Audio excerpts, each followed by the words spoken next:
Hello बच्चों, हमारे YouTube channel RB. प्रसाद में आपका स्वागत है। दोस्तों, जैसा कि जानते हैं कि अपने YouTube चैनल के माध्यम से हम फिजिक्स, मैथ एवं साइंस से संबंधित फैक्ट्स को देते रहते हैं। तो यदि आप हमारे YouTube चैनल पर पहली बार हैं तो प्लीज़ चैनल को सब्सक्राइब कर लें ताकि हमारे द्वारा दिए गए हर वीडियो क्लिप का नोटिफिकेशन आपको मिलता रहे।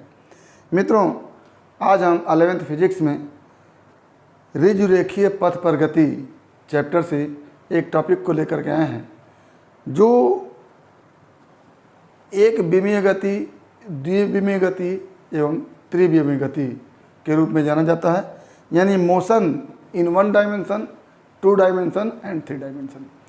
तो एक विमीय गति, द्विविमीय गति, त्रिविमीय गति के डायरेक्शन पर निर्भर करता है।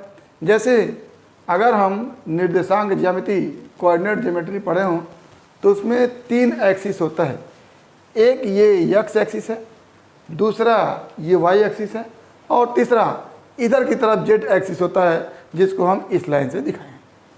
अब कब वस्तु की गति एक विमीय होगी, कब द्विविमीय होगी, कब त्रिविमीय होगी, उसको हम देखेंगे। तो एक विमीय गति वस्तु की वह गति होती है जब वस्तु या तो एक्स एक्सिस के एलांग चले, या तो वाई एक्सिस के एलांग चले, या तो जेड एक्सिस के एलांग चले।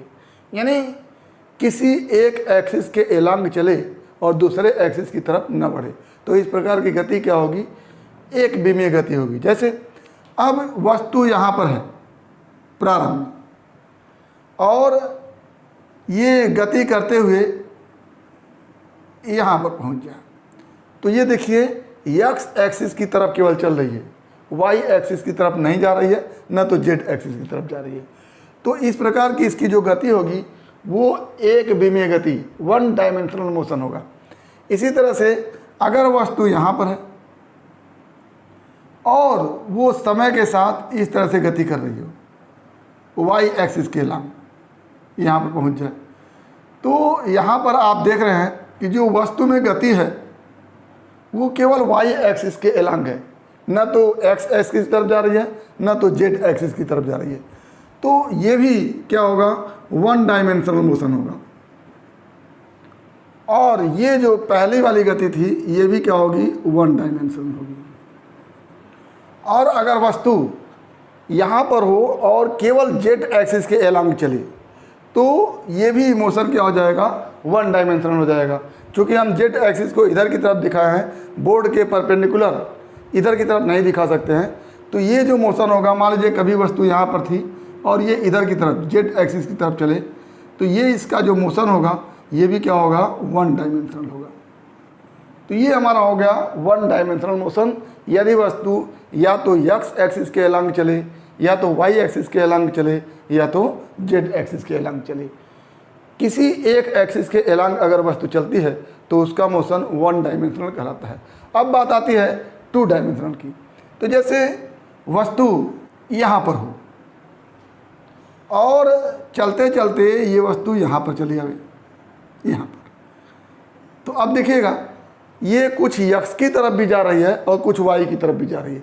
जैसे अगर कोऑर्डिनेट ज्योमेट्री में निर्देशांक आप जानते हो तो इस पॉइंट का निर्देशांक मान लेते हैं 0 और 2 हो, तो स्वाभाविक सी बात है कि अगर इस पॉइंट का निर्देशांक देखें, कुछ वाई एक्सिस की तरफ भी आगे बढ़ा है, कुछ एक्स एक्सिस की तरफ आगे बढ़ा है, तो इसका निर्देशांक कुछ 8 और 6 हो जाएगा। तो यहाँ पर देखिए इस एक्स एक्सिस के निर्देशांक में भी परिवर्तन हुआ है और वाई एक्सिस के निर्देशांक में भी परिवर्तन हुआ है। यानी ये वस्तु कुछ एक्स की तरफ भी चली, कुछ वाई की तरफ भी चली। तो अगर वस्तु किन्हीं 2 एक्सिसों के एलांग चल रही हो तो इस प्रकार की गति क्या हो जाती है? 2 डायमेंशनल मोशन। अगर वस्तु एक्स की तरफ भी जाए, वाई की तरफ भी जाए, तो ये क्या हो गया? 2 डायमेंशनल। यदि वस्तु वाई की तरफ भी चले और जेड की तरफ भी चले तो क्या हो जाता है? 2 डायमेंशनल। और यदि वस्तु जेड की तरफ भी चले और एक्स की तरफ भी चले, ये हो जाता है 2 डायमेंशनल। यानी एक्स एक्सिस के एलांग चले, वाई एक्सिस के एलांग चले और जेड एक्सिस के एलांग चले, केवल एक एक्सिस के एलांग चले तो 1 डायमेंशनल। और एक्स वाई एक्सिस दोनों की तरफ चले, या फिर वाई जेड एक्सिस दोनों की तरफ चले, या फिर जेड एक्स एक्सिस दोनों की तरफ चले तो क्या हो जाता है, 2 डायमेंशनल हो जाता है। ठीक, तो यहाँ हमने एग्जांपल लिया कि वस्तु यहाँ थी और चल करके यहाँ पहुँच गई, तो x एक्सिस की तरफ इतना चला और y एक्सिस की तरफ इतना चला, तो यहाँ पर x एक्सिस की तरफ चल रहा है, y एक्सिस की तरफ भी चल रहा है।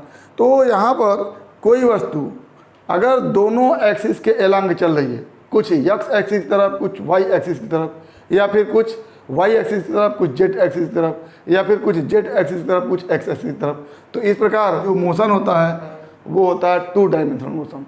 और कोई वस्तु ऐसी भी होती है जो तीनों एक्सिस के एलॉन्ग चलती है, जैसे वस्तु यहाँ पर है तो पहले ये यहाँ से यहाँ चला, फिर ऊपर यहाँ आया, फिर यहाँ आया, तो तीनों एक्सिस के एलॉन्ग कुछ ना कुछ चल रहा है। तो इस प्रकार का मोशन क्या हो जाएगा, 3 डायमेंशनल मोशन हो जाएगा, त्रिविमीय गति हो जाएगी। यानी यदि वस्तु x एक्सिस, y एक्सिस और z एक्सिस तीनों के एलॉन्ग चले तब क्या हो जाएगा, 3 डायमेंशनल मोशन हो जाएगा। तो ये हमारा हो गया एक विमीय गति, द्विविमीय गति और 3 विमीय गति। एक विमीय गति जब वस्तु किसी एक एक्सिस के अनुदिश चले, या तो x एक्सिस के अनुदिश, या तो y एक्सिस के अनुदिश, या तो z एक्सिस के अनुदिश, तो हो जाएगा वो एक विमीय गति। यदि कोई वस्तु कुछ x की तरफ चले फिर y की तरफ भी चल दे तो द्विविमीय गति।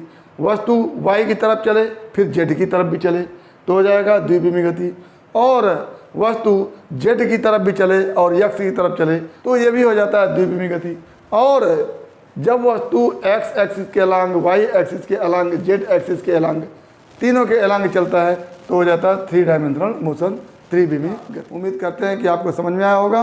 अगर इसमें किसी प्रकार की समस्या है तो आप हमारे YouTube चैनल के कमेंट बॉक्स में कमेंट करके अपनी समस्या का समाधान करेंगे।